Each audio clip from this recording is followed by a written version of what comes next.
ನೋಡಿ, ಬಿಡದಿ ಟೌನ್ಶಿಪ್ ಅನ್ನು ವಿರೋಧಿಸಿ ಇವತ್ತು ದೊಡ್ಡ ಮಟ್ಟದಲ್ಲಿ ಹೋರಾಟ ನಡೀತಾ ಇದೆ. ಪಾದಯಾತ್ರೆ ನಿಖಿಲ್ ಕುಮಾರಸ್ವಾಮಿ ಅವರ ನೇತೃತ್ವದಲ್ಲಿ ಇವತ್ತಿನಿಂದ 3 ದಿನಗಳ ಕಾಲ.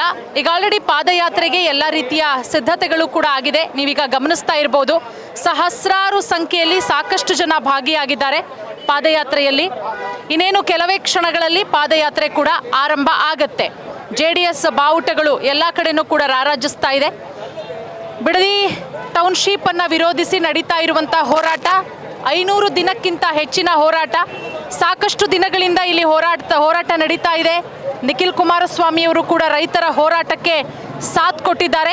ಈ ಹೋರಾಟ ಈಗ ತೀವ್ರ ಸ್ವರೂಪವನ್ನು ಪಡ್ಕೊಳ್ತಾ ಇರೋದು. ಈಗ ನಮ್ಮ ಜೊತೆಗೆ ಮಾಜಿ MLA ಶ್ರೀನಿವಾಸ್ ಮೂರ್ತಿ ಸರ್ ಕೂಡ ಇವತ್ತು ರೈತರ ಹೋರಾಟದಲ್ಲಿ ಭಾಗಿಯಾಗಿದ್ದಾರೆ. ಸರ್, ಬಿಡದಿ ಟೌನ್ಶಿಪ್ ವಿರೋಧಿಸಿ ಈ ಭಾಗದ ರೈತರು ಹೋರಾಟ ಮಾಡ್ತಾ ಇರೋದು 516ನೇ ದಿನ ಇವತ್ತಿಗೆ. ಇದು ತೀವ್ರ ಸ್ವರೂಪವನ್ನು ಪಡ್ಕೊಂಡಿದೆ. ಒಂದು ಕಡೆ ರೈತರು ನಾವು ಜೀವ ಬೇಕಾದರೂ ಕೊಡ್ತೀವಿ, ಆದರೆ ಭೂಮಿ ಕೊಡಲ್ಲ ಅಂತ ಹೇಳಿ, ಆದರೆ ಸರ್ಕಾರ ಇಲ್ಲ ನಾನು ಟೌನ್ಶಿಪ್ ಮಾಡೇ ತೀರ್ತೀನಿ ಅಂತ ಹೇಳ್ತಾ ಇರೋದು. ಈ ಹೋರಾಟಕ್ಕೆ ಈಗ ಮತ್ತಷ್ಟು ಬಲ ಬಂದಿದೆ. 3 ದಿನಗಳ ಪಾದಯಾತ್ರೆ ಇಲ್ಲಿಂದ ಬೆಂಗಳೂರಿನ ಫ್ರೀಡಂ ಪಾರ್ಕ್ವರೆಗೆ. ಈ ಪಾದಯಾತ್ರೆಯ ರೂಪುರೇಷೆಗಳ ಬಗ್ಗೆ ಹೇಳೋದಾದರೆ, ಇವತ್ತು ನಮ್ಮ ಕುಮಾರಣ್ಣನವರ ನೇತೃತ್ವದಲ್ಲಿ ಮತ್ತು ಯಡಿಯೂರಪ್ಪರ ನೇತೃತ್ವದಲ್ಲಿ ಏನು ಇವತ್ತು ಪಾದಯಾತ್ರೆ ನಾವು ಮಾಡ್ತಾ ಇದ್ದೀವಿ, ಇದು ಖಂಡಿತವಾಗಿ ನಾವು ಸಕ್ಸಸ್ ಮಾಡೇ ಮಾಡ್ತೀವಿ. ಯಾಕೆ ಅಂತಂದರೆ ರೈತರಿಗೋಸ್ಕರ ಇರ್ತಕ್ಕಂಥ ನಮ್ಮ ಪಕ್ಷ ಯಾವತ್ತೂ ಕೂಡ ರೈತರನ್ನು ಕೈ ಬಿಡೋದಿಲ್ಲ. ರೈತರು ಕೂಡ ನಮ್ಮನ್ನು ಕೈ ಬಿಟ್ಟಿಲ್ಲ. ಇಲ್ಲಿ ಇರ್ತಕ್ಕಂಥ ಈ ಪ್ರದೇಶದಲ್ಲಿ ಇರ್ತಕ್ಕಂಥ ಎಲ್ಲ ರೈತಾಪಿ ಬಂಧುಗಳು, ಬಡವರು ಇದ್ದಾರೆ, ಬೇಕಾದಷ್ಟು ಜನ ಇದ್ದಾರೆ. ಇವತ್ತು ಅವರಿಗೆ ಅನ್ಯಾಯ ಆಗ್ತಕ್ಕಂಥದ್ದು ಇಡೀ ದೇಶಕ್ಕೆ ಎದ್ದು ಕಾಣಿಸ್ತಾ ಇದೆ. ಇದನ್ನು ನಾವು ವಿರೋಧಿಸಿ ನಾವೇನು ಪಾದಯಾತ್ರೆ ಇವತ್ತು ಮಾಡ್ತಾ ಇದ್ದೀವಿ, ನಿಜವಾಗಲೂ ಇದು ಭಾಳ ಒಳ್ಳೆಯದು. ಇದು ರೈತರಿಗೋಸ್ಕರ ನಾವು ಮಾಡ್ತಾ ಇರ್ತಕ್ಕಂಥದ್ದನ್ನ ನಾವು ಎಲ್ಲರೂ ಕೂಡ ರೈತರು ನಮಗೆ ಬೆನ್ನೆಲುಬಾಗಿ ನಿಂತ್ಕೊತಾರೆ ಅಂತಕ್ಕಂಥ ಮಾತನ್ನು ಹೇಳೋದಕ್ಕೆ ಇಷ್ಟಪಡ್ತೇನೆ. ಇವತ್ತು ಪಾದಯಾತ್ರೆ ಎಲ್ಲಿಂದ ಎಲ್ಲಿಯವರೆಗೂ ಸರ್? ಇನ್ನು 3 ದಿನಗಳ ಪಾದಯಾತ್ರೆ ಯಾವ ರೀತಿ ಇರುತ್ತೆ? ನೀವು ಹೇಳಿದ್ರಿ ಇಲ್ಲಿ ಜಂಟಿ ಹೋರಾಟ, JDS ಹಾಗೆ BJPಯಿಂದ ಜಂಟಿ ಹೋರಾಟ. BJPಯ ಯಾವೆಲ್ಲ ನಾಯಕರುಗಳು ಪಾದಯಾತ್ರೆಯಲ್ಲಿ ಭಾಗಿಯಾಗ್ತಾ ಇದ್ದಾರೆ ಅಂತ? ಅಲ್ಲ, BJP ನಾಯಕರುಗಳು ಎಲ್ಲರೂ ಕೂಡ ಬರ್ತಾ ಇದ್ದಾರೆ. ವಿಜಯೇಂದ್ರ ಕೂಡ ಬರ್ತಾ ಇದ್ದಾರೆ. ಇವತ್ತು ನಮ್ಮ ಕುಮಾರಣ್ಣನವರ ನೇತೃತ್ವದಲ್ಲಿ ಮತ್ತು ನಿಖಿಲ್ ಕುಮಾರಣ್ಣನವರ ನೇತೃತ್ವದಲ್ಲಿ ಇವತ್ತು ಪಾದಯಾತ್ರೆ ಪ್ರಾರಂಭ ಆಗ್ತಾ ಇದೆ. 3 ದಿವಸಗಳ ಕಾಲ ಈ ಒಂದು ಪಾದಯಾತ್ರೆ ಮುಂದುವರಿತದೆ. ನಮ್ಮ ಫ್ರೀಡಂ ಪಾರ್ಕ್ವರೆಗೂ ನಾವು ಅಲ್ಲಿವರೆಗೂ ಕೂಡ ಹೋಗಿ ನಮ್ಮ ಪಾದಯಾತ್ರೆಯನ್ನು ಮುಗಿಸ್ತೇವೆ.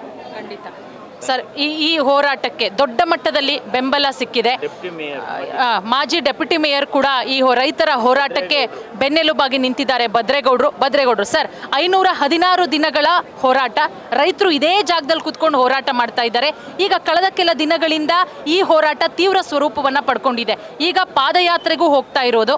ಈ ಪಾದಯಾತ್ರೆಯ ಬಗ್ಗೆ ಸುಮಾರು 520 ದಿವಸಗಳಿಂದ ರೈತರು ತಮ್ಮ ಭೂಮಿಗಾಗಿ ಹೋರಾಟ ಮಾಡ್ತಾ ಇರೋದು ತಮ್ಮ ಮಾಧ್ಯಮದ ಮುಖಾಂತರ ನಾವೆಲ್ಲ ನೋಡ್ತಾ ಇರೋದು ತಮಗೆಲ್ಲ ಗೊತ್ತಿದೆ. ಇವತ್ತು ಸರ್ಕಾರ ಕೈಗೊಂಡಿರೋ ನಿರ್ಧಾರದ ವಿರುದ್ಧವಾಗಿ ಇವತ್ತು ನಮ್ಮ ಜನತಾದಳ ಪಕ್ಷ ಮತ್ತು BJP ಜಂಟಿಯಾಗಿ ಇವತ್ತು ಪಾದಯಾತ್ರೆಯನ್ನು ಫ್ರೀಡಂ ಪಾರ್ಕ್ ಅವ್ರಿಗೆ ತೆಗೆದುಕೊಂಡು ಹೋಗ್ತಾ ಇದ್ದೀರಿ. ಈ ಸಂದರ್ಭದಲ್ಲಿ ರೈತಾಪಿ ವರ್ಗದವರು ಎಲ್ಲ ಇದನ್ನು ವಿರೋಧಿಸಿ ಇವತ್ತು ಪಾದಯಾತ್ರೆ ಕೈಗೊಳ್ತಾ ಇದ್ದೀರಿ. ಈ ಪಾದಯಾತ್ರೆ ಯಶಸ್ವಿ ಆಗ್ತೈತೆ. ಸರ್ಕಾರ ಏನು ಕೈಗೊಂಡಿರೋ ನಿರ್ಧಾರ ವಾಪಸ್ ತಗೊಳ್ತೈತೆ ಅಂತ ನಾವು ಆಶಾಭಾವನೆಯಿಂದ ಹೇಳ್ತಾ ಇದ್ದೀವಿ. ಖಂಡಿತ ಸರ್, 516 ದಿನಗಳ ಹೋರಾಟ ಹೆಂಗಾಗಿದೆ ಅಂತ ಹೇಳಿದ್ರೆ, ರೈತರು ನಾವು ಇಂದಿಂಚು ಭೂಮಿನೂ ಕೊಡಲ್ಲ ಅಂತ ಹೇಳಿ ಪಟ್ಟು ಹಿಡಿದು ಕುಳಿತುಕೊಂಡಿದ್ದಾರೆ. ಬಟ್ ಆಡಳಿತ ಪಕ್ಷ ಕಾಂಗ್ರೆಸ್ಸು ಜಿದ್ದಿಗೆ ಬಿದ್ದವರಂತೆ ಒಂದಷ್ಟು ಗ್ರಾಮಗಳನ್ನು ಸ್ವಾಧೀನ ಕೂಡ ಮಾಡ್ಕೊಂಡಿದೆ. ನೋಟಿಫಿಕೇಶನ್ ಕೂಡ ಹೊರಡಿಸಿರೋದು. ಈ ಬಗ್ಗೆ ಏನು ಹೇಳ್ತೀರಾ? ಇವತ್ತು ಸರ್ಕಾರ ಈಗಾಗಲೇ ತಾವು ಹೇಳ್ದಾಗೆ ಯಾರ್ಯಾರು ಭೂಮಿ ಕೊಡ್ತಾರೆ ಅವ್ರದ್ದೆಲ್ಲ ಕೊಡೋವಂಥವ್ರನ್ನ ಒಂದು ಲಿಸ್ಟ್ ಮಾಡಬೇಕಾಯಿತು. ಯಾರು ಕೊಡ್ತಾ ಇಲ್ಲ ಅವ್ರನ್ನ ಒಂದು ಲಿಸ್ಟ್ ಮಾಡಿದರೆ ತರಾತುರಿಯಲ್ಲಿ ನಿರ್ಧಾರ ತೆಗೆದುಕೊಂಡಿರೋದು ತಮಗೆಲ್ಲ ಗೊತ್ತಿದೆ. ಮಾಧ್ಯಮದಲ್ಲಿ ತೋರಿಸ್ತಾ ಇದ್ದೀರಾ. ಇವತ್ತು ಇಲ್ಲಿ ಎಲ್ಲೋ ಒಂದು ಏಕಪಕ್ಷೀಯ ನಿರ್ಧಾರ ತೆಗೆದುಕೊಳ್ತಿರೋಂಥ ಸಂದರ್ಭದಲ್ಲಿ ಪುನರ್ ಪರಿಶೀಲನೆ ಮಾಡಿ ರೈತರು ನಿಮಗೆಲ್ಲ ಗೊತ್ತಿದೆ, ಚನ್ನರಾಯಪಟ್ಟಣ ದೇವನಹಳ್ಳಿಯಲ್ಲಿ ಈಗ ಹೋರಾಟ ಮಾಡಿ ರೈತರಿಗೆ ಭೂಮಿ ವಾಪಸ್ ಕೊಟ್ಟಿರೋದು ನೋಡಿದ್ದೀರಿ. ಅದೇ ರೀತಿ ಇದೇ ತೀರ್ಮಾನ ಸನ್ಮಾನ್ಯ HD ದೇವೇಗೌಡರು ಸಹ ಬರ್ತಾರೆ. ಸನ್ಮಾನ್ಯ ಅಪ್ಪಾಜಿ ಅವರು, ಕುಮಾರಣ್ಣ ಅವರು, ನಿಖಿಲ್ ಅವರು ಬಂದು ಇವತ್ತೇನು ಕಾರ್ಯಕ್ರಮ ಮತ್ತು BJPಯಿಂದನೂ ಇವತ್ತೇನು ಹೋರಾಟ ಹಮ್ಮಿಕೊಂಡಿದ್ದಾರೆ, ಈ ಭೂಮಿ ರೈತರಿಗೆ ವಾಪಸ್ ಕೊಡಬೇಕು. ಜೊತೆಯಲ್ಲಿ ಅವರನ್ನು ರೈತರ ಬೆನ್ನೆಲುಬಾಗಿ ನಿಂತು ಅವರಿಗೆ ಸಹಾಯ ಮಾಡಬೇಕು, ಸರ್ಕಾರ ಪುನರ್ ಪರಿಶೀಲನೆ ಮಾಡಿ ವಾಪಸ್ ಪಡಿಬೇಕು ಅಂತ ಆಗ್ರಹ ಮಾಡ್ತಾ ಇದ್ದೀವಿ. ಖಂಡಿತ ಖಂಡಿತ, ಥ್ಯಾಂಕ್ ಯು ಸರ್. ಎಸ್, ಗಮನಿಸ್ತಾ ಇದ್ದೀವಿ 516 ದಿನಗಳ ಹೋರಾಟ ರೈತರು ಮಾಡ್ತಾ ಇರೋದು. ನೋಡಿ, ಅಲ್ಲಿ ಗಮನಿಸ್ತಾ ಇದ್ದೀರಾ ಎಷ್ಟು ದಿನ ಆಗಿದೆ ಅಂತ. ನಮ್ಮ ಭೂಮಿ ನಮ್ಮ ಹಕ್ಕು, ಭೂ ಸ್ವಾಧೀನದ ವಿರುದ್ಧದ ರೈತರ ಪ್ರತಿಭಟನೆ ಇವತ್ತಿಗೆ 516 ದಿನ ಆಗಿದೆ. ಸಾಕಷ್ಟು ತಾಯಂದ್ರು ಕೂಡ ಇದ್ದಾರೆ. ಬಿಸಿಲು ಮಳೆ ಅನ್ನದೇ ತಾಯಂದ್ರು ಹೋರಾಟದಲ್ಲಿ ಭಾಗಿಯಾಗ್ತಾ ಬರ್ತಾ ಇದ್ದಾರೆ. ನಾವು ಒಂದಿಂಚು ಭೂಮಿನೂ ಬಿಡಲ್ಲ, ನಮ್ಮ ಭೂಮಿ ನಮ್ಮ ಹಕ್ಕು ಅಂತ ಹೇಳಿ. ಅಮ್ಮ ಈಗ ಇವತ್ತು ಪಾದಯಾತ್ರೆ ನಿಖಿಲ್ ಕುಮಾರಸ್ವಾಮಿ ಅವರು ಹಾಗೆ ಬಿಜೆಪಿ ಅವರ ನೇತೃತ್ವದಲ್ಲಿ ಪಾದಯಾತ್ರೆ ಇಲ್ಲಿಂದ ಫ್ರೀಡಂ ಪಾರ್ಕ್ ವರೆಗೆ. ಪಾದಯಾತ್ರೆ ಬಗ್ಗೆ ಏನು ಹೇಳ್ತೀರಮ್ಮ? ನನಗೆ ಹೇಳಕ್ ಬರಲ್ಲ. ಹೇಳಿ. ಏನಂತ ಹೇಳಿ, ಪಾದಯಾತ್ರೆ ಬಗ್ಗೆ ಏನು ಹೇಳ್ಬೋದು? ನಾವು ಯಾತ್ರೆ ಮಾಡ್ತಾ ಇದ್ದೀವಿ. ನಿಮ್ದು ಯಾವ ಊರಮ್ಮ? ನಮ್ದು ಇದೇ ಊರು. ಇದೇ ಊರು. ನಿಮ್ದು ಎಷ್ಟು ಎಕರೆ ಇದೆ ಭೂಮಿ? ನಮ್ಗೆ ಆವಾಗಲೇ ಮಾತಾಡಿದೆ ನಾನು. ಹೇಳಿ ಹೇಳಿ, ಈಗ ನಮಗೆ 1 ಎಕರೆ ಇದೆ. 1 ಎಕರೆ ಇದೆಯಾ? ಏನು ಹಸು ಕಟ್ಕೊಂಡಿದ್ದೀರಾ? ಏನು ಮಾಡಿದ್ದೀರಾ? ಸೀಮೆ ಹಸು ಕಟ್ಕೊಂಡಿದ್ದೀವಿ. ಗಾರ್ಮೆಂಟ್ಸ್ಗೆ ಹೋಯ್ತಾವೆ ಹುಡುಗರಿಗೂ. 2 ಮಕ್ಕಳಿದ್ದಾರೆ. ಹಂಗೋ ಯಾವಾರ ಮಾಡ್ಕೊಂಡು ಹೋಗ್ತಾ ಇದ್ದೀವಿ ನಾವು, ಅಷ್ಟೇ ಕಣ. ನಾವು ಇಲ್ಲಿಂದ ಹೋಯ್ತಾ ಇದ್ದೀವಿ, ಮಾಡ್ತೀವಿ. ಅದೇನು ಸಿಗ್ತದೆ ಸಿಕ್ಕಲಿ ಅಷ್ಟೇ. ಆಯ್ತು. ಎಸ್, ಗಮನಿಸ್ತಾ ಇದ್ದೀವಿ ಸುಮಾರು 1 ಎಕರೆ 10 ಗುಂಟೆ 20 ಗುಂಟೆ ಇರೋ ರೈತರುಗಳು ಇಲ್ಲಿ ಹೋರಾಟದಲ್ಲಿ ಭಾಗಿಯಾಗಿದ್ದಾರೆ. ನಮ್ಮದು 1 ಎಕರೆನಾದ್ರೂ ಇರಲಿ 10 ಗುಂಟೆನಾದರೂ ಇರಲಿ, ನಾವು ಯಾವುದೇ ಕಾರಣಕ್ಕೂ ಕೂಡ ಭೂಮಿ ಬಿಡಲ್ಲ ಅಂತ ಹೇಳಿ. ಅಮ್ಮ, ನಿಮ್ದು ಯಾವ ಊರು? ಹೇಳಿಮ್ಮ, ಇವತ್ತು ಪಾದಯಾತ್ರೆ ನಡೀತಾ ಇದೆ, ನೀವು ಭಾಗಿಯಾಗ್ತಿದ್ದೀರಾ, ಏನು ಹೇಳ್ತೀರಾ? ತುಂಬ ಖುಷಿ ಆಗ್ತಾ ಇದೆ. ಎಲ್ಲ ನಮಗೆ ಜಮೀನೆಲ್ಲ ಇದು ಮಾಡಿ. ಈಗ ನೀವು ಇದೇ ಜಾಗದಲ್ಲಿ 516 ದಿನದಿಂದ ಹೋರಾಟ ಮಾಡ್ತಾ ಇದ್ದೀರಾ. ಹೋರಾಟ ಮಾಡಿದಾಗ ಎಷ್ಟರ ಮಟ್ಟಿಗೆ ಜನ ಬೆಂಬಲ ಇತ್ತು? ಇವತ್ತಿನ ಜನ ಬೆಂಬಲ ನೋಡಿ ಹೆಂಗ್ ಅನ್ನಿಸ್ತಿದೆ ನಿಮಗೆ? ತುಂಬ ಖುಷಿ ಆಗ್ತೈತೆ. ತುಂಬ ಚೆನ್ನಾಗಿದೆ. ಎಲ್ಲರೂ ಇನ್ನೂ ಬರ್ತಾ ಇದ್ದಾರೆ ಜನಗಳು, ಇನ್ನೂ ಮಾಡಬೇಕು ಅಂತ. ನಮಗೆ ಖುಷಿ ಆಯ್ತಿದ್ದಾರೆ. ರೈತರಿಗೋಸ್ಕರ ನಾವು ಹೋರಾಡ್ತೀವಿ. ಎಷ್ಟು ಎಕರೆ ಇದೆಯಮ್ಮ ನಿಮ್ದು? ನಮ್ಮ ಜಮೀನಿಲ್ಲ. ಜಮೀನಿಲ್ಲ, ಆದರೂ ಕೂಡ ರೈತರಿಗೋಸ್ಕರ ಹೋರಾಡ್ತಾ ಇದ್ದೀವಿ. ಅವ್ರ ಜಮೀನಲ್ಲಿ ನಾವು ಕೆಲಸ ಮಾಡ್ಕೊಂಡಿದ್ದೀವಿ, ಅವ್ರ ಜಮೀನಲ್ಲಿ ನಾವು ಹಸು ಕರು ಕಟ್ಕೊಂಡು ಜೀವನ ಸಾಗಿಸ್ತಾ ಇದ್ದೀವಿ ಅಂತ ಹೇಳಿ ಈಗ ಹೋರಾಟದಲ್ಲಿ ಸಾಕಷ್ಟು ಮಹಿಳೆಯರು ಕೂಡ ಭಾಗಿಯಾಗಿದ್ದಾರೆ.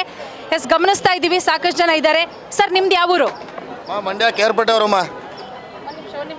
ಮಂಡ್ಯ ಕೇರ್ಪೇಟೆ ಮಸ್ಲೆಕೊಪ್ಲು ಗ್ರಾಮ.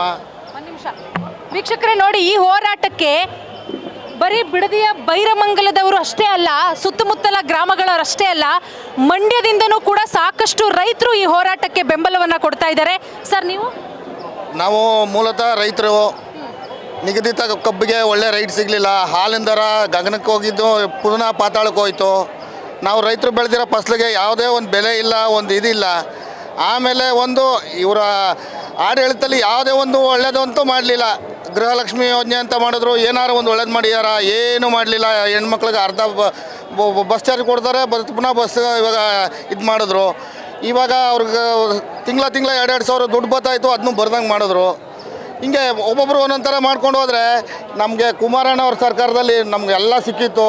ಈಗ ಏನು ಸಿಗುತ್ತೆ ಇಲ್ವೋ ಅಂತ ನಮ್ಗೆ ಗೊತ್ತಿಲ್ಲ. ಮುಂದಂತೂ ಅವರೇ ಅಧಿಕಾರಕ್ಕೆ ಬಂದರೆ ನಮ್ಮಗಾಗಿ ಓಡಾಡ್ತಾರೆ ಅಂತ ಒಂದು ನಂಬಿಕೆ ಇದೆ. ಅವ್ರ ಅಧಿಕಾರದಲ್ಲಿದ್ದಾಗ ನಮ್ಮನ್ನ ಭಾಳ ಚೆನ್ನಾಗಿ ನೋಡ್ಕೊಂಡಿದ್ರು. ಅದೇ ರೀತಿಲಿ ನಮ್ಮ ನಿಖಿಲ್ ಅಣ್ಣ ಬತ್ತವ್ರೆ, ಅವ್ರಿಗೂ ಒಳ್ಳೇದಾಗಲಿ. ನಾವು ಜನಪರವಾಗಿ ಹೋರಾಡಕ್ಕೆ ಬಂದಿರೋದು, ಯಾವ ಪಕ್ಷ ಬಾಧೆ ಇಟ್ಕೊಂಡು ಬಂದಿಲ್ಲ. ಆದರೂ ನಮಗೊಂದು ಈ ಮಾತಾಡೋಕ್ಕೊಂದು ಸ್ಥಾನ ಕೊಟ್ಟಿದ್ದಾರೆ. ಅವ್ರಿಗೂ ಒಳ್ಳೇದಾಗಲಿ, ಅವ್ರು 100 ವರ್ಷ ಚೆನ್ನಾಗಿರಲಿ. Thank you madam. ತಾತ, ನಿಮ್ದು ಯಾವ ಊರು? ಇಲ್ಲೇನಾ ನಿಮ್ಮದು? ಪಕ್ಕ ಕೊಡಲಿ. ನೋಡಿ, ನನಗೆ ಮಾತಾಡಕ್ಕೆ ಬರತ್ತೆ. ಏನ್ ಬರುತ್ತೆ ಅದನ್ನೇ ಮಾತಾಡಿ. ಇಲ್ಲಿ ಏನಕ್ಕೆ ಬಂದು ಕೂತಿದ್ದೀರಾ ನೀವು? ಬಿಸ್ಲು ಅಲ್ಲಿ ಪಾದಯಾತ್ರೆಗೆ ಹೋಗ್ತಿರಲ್ಲ, ಆಗ ಹಾಕೊಳ್ಳಿ. ನಿಮ್ದು ಹೆಸರೇನು? ತಮ್ಮಯ್ಯ. ತಮ್ಮಯ್ಯ. ಧರ್ಮಯ್ಯ. ತಾತ, ಎಷ್ಟು ಎಕರೆ ಐತೆ ಜಮೀನು? 5 ಎಕರೆ. ಏನ್ ಮಾಡಿದ್ದೀರಾ? ರೇಷ್ಮೆ. ರೇಷ್ಮೆ. ಈಗ ಭೂಮಿ ಕೊಡಿ, 1 ಎಕರೆಗೆ 2.5 ಕೋಟಿ ಅಂತ ಹೇಳ್ತಿದಾರಲ್ಲ, ಕೊಟ್ರೆ ಆಗತ್ತಲ್ವಾ? 10 ಕೋಟಿ ರೂಪಾಯಿ ಸಿಗುತ್ತಲ್ಲ? ಕೊಡಲ್ಲ. ಕೊಡಲ್ಲ. ಕೊಡಲ್ಲ. ನಿಮ್ಮ ಮಕ್ಳು ಎಷ್ಟು ಜನ? 5 ಜನ. 5 ಜನ. ಮೊಮ್ಮಕ್ಕಳು ಸೊಸೈಟಿರು ಎಲ್ಲ ಲೆಕ್ಕ ಹಾಕೊಂಡ್ರೆ ಅವನೊಂದು ಕೋಟಿ ಕೊಡ್ಬೋದು. ಎಷ್ಟು ಜನ ಬರ್ತದೆ? ಭೂಮಿ ಇದ್ರೆ ಜೀವಮಾನ ಗಂಟ ಜೀವನ ಮಾಡ್ಬೋದು. ಅತ್ತೈತೆ. ನಾನು ಬೀಜೋಡಿ ಕಟ್ಟಿ ಸಂಪಾದನೆ ಮಾಡಿ ಆ ವಾಸ್ತಿಗಳು ತೆಗ್ದಿರೋದು. ಅತ್ತೈತೆ. ಹಂಗೆ ಕೂಲಿ ಮಾಡಿ ತೆಗಿಲ್ಲ. ಬೀಜೋಡಿ ಕಟ್ಟಿ ಬೀಜೋಡಿ ಸಂಪಾದನೆ ಮಾಡಿ ಆ ವಾಸ್ತಿ ತೆಗ್ದಿರೋದು ನಾನು. ಆ ವಾಸ್ತಿ ಕೊಡಲ್ಲ. ಈಗ ನಿಮ್ಮ ಮಕ್ಕಳು ಮೊಮ್ಮಕ್ಕಳು ಕೊಟ್ಬಿಡು ತಾತ, 10 ಕೋಟಿ ಬರುತ್ತಲ್ಲ, ನಮ್ಮೆಲ್ರಿಗೂ ಹಂಚ್ಬಿಡು ಅಂದ್ರೆ ಏನು ಮಾಡ್ತೀರಾ? ಅವು ಅಂಥ ಮಕ್ಕಳಲ್ಲ, ಬೇಡ ಅಂತ ಮಕ್ಕಳು ಅನ್ನೋದು. ಬೇಡ ನಮ್ಮ ಭೂಮಿನೇ ಇರಲಿ ಅಂತ ಅಂತಾರೆ ಮಕ್ಕಳುಗಳು ಭೂಮಿ ಮಾರಬೇಡ ನಾವು ಎಲ್ಲೋಗಾನೆ ನೀನೇನೋ ಹೊಂಟೈತಿ ನಮ್ಮ ಪರಿಸ್ಥಿತಿ ಏನು ಮಾಡೋದೈತೆ ಅಂತ ಹೇಳ್ತಾರೆ ಮಕ್ಕಳುಗಳು ಹಾಂ. ಇವತ್ತು JDS BJP ಜಂಟಿ ಪಾದಯಾತ್ರೆ ನೀವು ನಡ್ಕೊಂಡು ಹೋಯ್ತೀರಾ ಇದ್ರವರ್ಗು? ಹೋಗಲ್ಲ. ಏನು ನಡೆಯೋದು ಪಾಪ ಈ ವಯಸ್ಸಲ್ಲಿ ಆಗಲ್ಲ, ಆದ್ರೂ ಬಂದು ಕೂತಿದಾರಲ್ಲ ಇಲ್ಲಿ ಹೋರಾಡಬೇಕು, ಭೂಮಿ ಉಳಿಸ್ಕೋಬೇಕು ಅಂತ. ಒಂದು ತಿಂಗಳಿಂದ ಕುಂತಿದ್ದೀನಿ. ಹಾಂ, ಒಂದು ತಿಂಗಳಿಂದ ಕುಂತಿದ್ದೀನಿ. ಹಾಂ, ಸರಿ ತಾತ, ಆಯ್ತು ತಾತ, ಒಳ್ಳೇದಾಗ್ಲಿ ನಿಮ್ಗೆ, ನಿಮ್ಮ ಹೋರಾಟಕ್ಕೆ ಜಯ ಸಿಗ್ಲಿ. ನಾವು ನಿಮ್ಮ ಜೊತೆಗೆ ಇರ್ತೀವಿ ಯಾವಾಗ್ಲೂ.